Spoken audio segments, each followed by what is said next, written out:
mambu sing boten enak, nopo riya, moto sum'ah, macem-macem. Mek sedekah sak kuwate, sak mampune, pokok ikhlas. Boten ndelok titik akeh, tapi ojo muni. Cobi bismillah. Mari plong mari ucul pas nang Gusti Allah.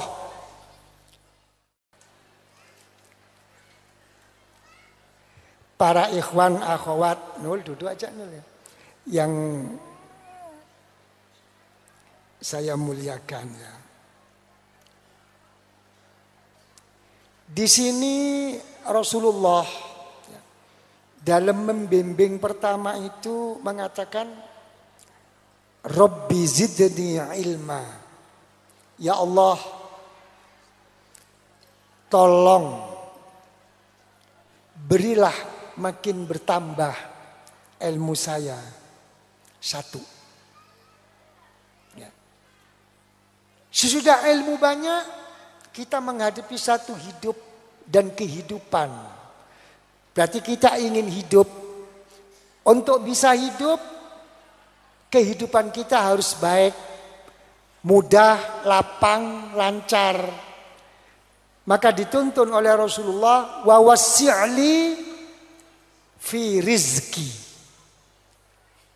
Ya, lapangkan di dalam rezeki saya. Cukup, tidak cukup. Minta berkah, wa barikli fi ma razaqtani. Berilah berkah dengan apa-apa yang telah Engkau berikan kepada saya ya Allah. Kunci berkah. Ini ngaji lagi nih bulian. Bayar. Itu untuk khol, untuk saya belum. Ya. Kunci daripada berkah. Ya. Sesudah di dalam pengertian tadi ya Allah ya Godim.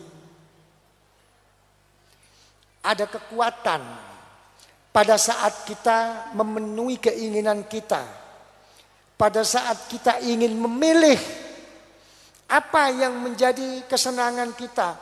Apa itu busana, makanan, apapun. Kuncinya adalah untuk mengetahui mana yang bermanfaat, mana yang tidak bermanfaat. Sudah dihitung? Sudah. Ngitung tok. Narik, ngitung tahu jumlahnya, nggak dapat persentase. Ini namanya nopo? Kiai apes. Ya, kiai sial. Tahu. Dalam memilih itu tahu mana yang bermanfaat, mana yang saya butuhkan.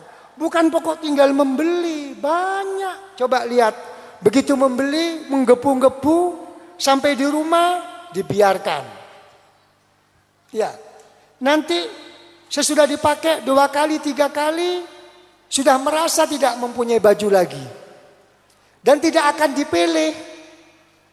Ya, apalagi mau pergi ke manten. Semua satu lemari dikeluarkan semua. Seakan-akan tidak punya baju. Apalagi perempuan. Bucuk-bucuk. Ya, enggak. Siapa yang tahu itu lama itu baru. Enggak ada yang tahu kok. Tapi memang hatinya terdinding oleh Allah. Dia lupa. Memegang uang banyak sudah dilupakan oleh Allah. Beli pokoknya mampu. Sudah rezeki Allah itu sudah dianggap tidak ada artinya. Beli ini, makanan ini. Sampai di rumah enggak dipakai. Itu menunjukkan tidak mendapat berkah. Tidak dinaungi dan dilindungi oleh Allah. Pilih mana yang bermanfaat, mana yang saya butuhkan, mana yang baik. Ini. Kalau sudah mencukup rezekinya jadi orang kaya, cukup. Tidak ditonton, dibimbing oleh Rasulullah. Waj'alni mahbuban fi qulubi ibadik. Jadikan saya ya Allah dicintai, disenangi.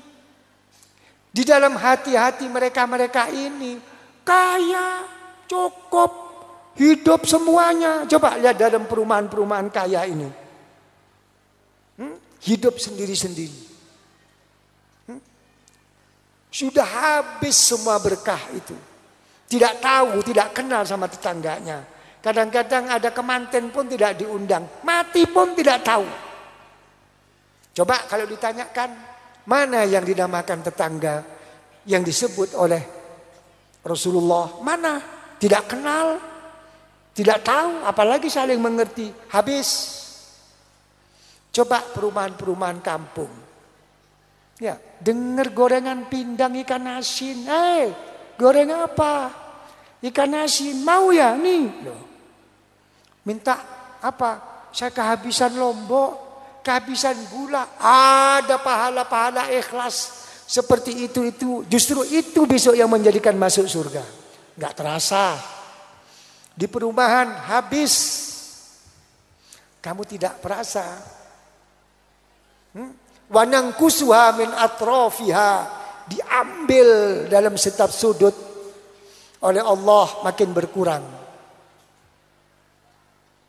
Itu ya, jangan merasa senang. Tapi tanya sekarang sama perumahan-perumahan itu. Tanya, begitu pandai dan hebatnya bikin perumahan mewah-mewah, hebat-hebat. Tapi kenapa makam kuburan dia nggak bikin?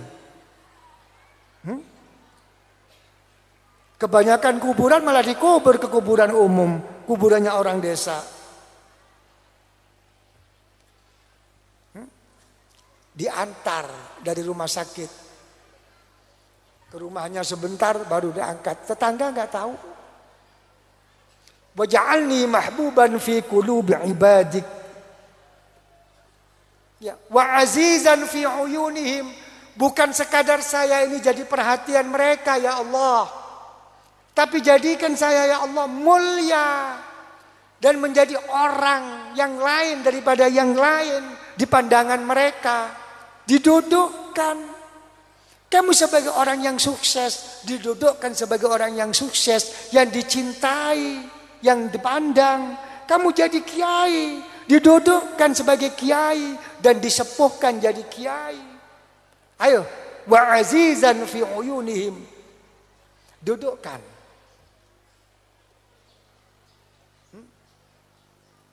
Di sini baru kita berbicara bagaimana syukurnya orang yang sukses, yang kaya. Bagaimana syukurnya orang alim. Bagaimana syukurnya orang yang makrifat. Bagaimana syukurnya orang yang dekat sama Allah. Semua ada cara sendiri-sendiri. Ingin tahu? Bayar. Pengajian berikutnya. Biasa. Nonton film kalau lagi rame-ramenya bersambung. Ya kan ya? Gitu. Rugi sponsor. Sudah. Wa azizan fi uyunihim. Saya ngomong begini, ini saya dudukkan. Kamu kaya gimana? Terhormat. Kamu sebagai orang imam khususi kiai, bagaimana? Monggo yang bisa. Jangan kena penyakit hubbut taqaddum wal jah. Habis. Ya, kalau kamu sudah semua ini seperti ini, apa yang diminta? Waj'alni wajihan fid dunya wal akhirah. Jadikan saya ya Allah mempunyai kedudukan yang termuka di dalam dunia dan akhirat. Di dunia gak enak deh kalau dia gak datang. Gak enak deh kalau dia gak mimpin. Gak enak deh kalau dia gak yang berdoa. Gak enak kalau dia gak Fatihah. Sudah dijadikan tua. Gak enaknya tuh karena cintanya, bukan karena kekayaannya, bukan karena lagi duduk sebagai menteri, sebagai gubernur, wakil gubernur, bupati. Itu ada masa 5 tahun. Kok ada seorang kiai, seorang kini sepuh. Kadang-kadang terpengaruh. Hormat, muliakan. Tapi jangan larut. Bagaimana seorang alim, seorang ulama, cara mendudukkan dirinya di antara mereka? Bagaimana? Diloken dhewe nok kitabe. Minta fid dunya wal akhirah. Sudah begitu naik, apa permintaannya? Wa minal muqarrabin. Orang yang paling dekat ya Allah di sisimu. Di sini ditembak. Oh, Allah Ta'ala dengan memanggilnya. Nunduk, pejamkan mata, pusatkan pikiran dengan hatinya jadi satu. Di sini ketahuan seberapa khusyuk, seberapa hudur, seberapa khudu', seberapa merasa tadzallul kepada Allah. Di situ kelihatan, karena saat itu memanggil Allah, ya katsiran nawal. Baik ya Allah yang banyak di dalam memberi apapun. Ya hasanal fi'al. Wahai Allah yang begitu baik dalam menjawab, memberi perbuatan-perbuatannya kepada kami yang memohonnya. Ya qaiman bila zawal. Engkau tetap berdiri tegak tanpa berubah. Ya mudian bila misal. Engkau yang memulai semua tanpa ada contoh. Ya. Kenapa kok nama-nama ini kok disebut? Ya, dikembalikan. Itulah engkau ya Allah. Ya, dan engkau begitu kuat ya Allah, begitu kuat. Tanpa goyah apapun. Dan engkau ya Allah sebagai pemula pencipta, saya adalah ciptaanmu ya Allah. Ciptaanmu sekarang tuh lagi keadaan begini. Dengar, lihat. Ya, berilah saya ya Allah. Makanya banyak saya lihat. Ya. Kebanyakan meriku apa? Makom doa. Yang sebetulnya itu harus bil jazmi.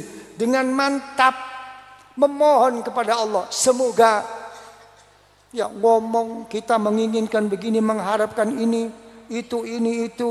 Insya Allah. Insya Allah yang dikatakan. Tidak tepat itu. Pada saat berdoa, ud'uni astajib lakum bil jazmi. Karena Allah Ta'ala juga bil jazmi di sini. Insya Allah itu di sini, jangan dibawa. Itu mentah lagi. Memohon. Kita ingin bangsa dan negara ini ya, insya Allah Allah Ta'ala akan mengabulkan. Lo mentah lagi. Semoga Allah Ta'ala melihat, mendengarnya, mengabulkannya. Lo gitu. Jangan pakai insya Allah. Itu di sini. Lihat. Berbeda pembahasan. Imam Zakaria Al-Ansari, Syekhul Islam rahimahullah, tentang insya Allah. Lihat dalam syarah Risalatul Qusyairiyah. Bukan tempatnya. Banyak kan begitu kan? Kadang-kadang orang alim gitu. Kita menginginkan ini, itu, insya Allah akan berhasil. Lo mentah lagi di sini.